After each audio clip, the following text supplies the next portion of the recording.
Đấy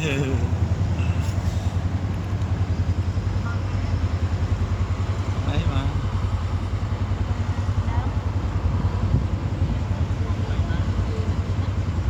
vô thấy ấy không bạn thấy ấy kì còn thì tôi thật sợ chắc là nó là lang thầy lối nhỏ lắm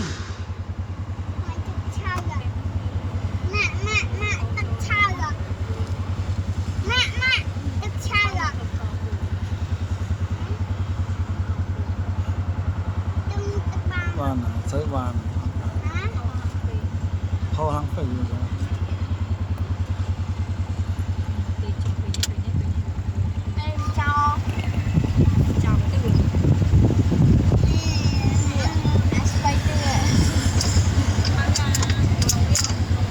bay tưa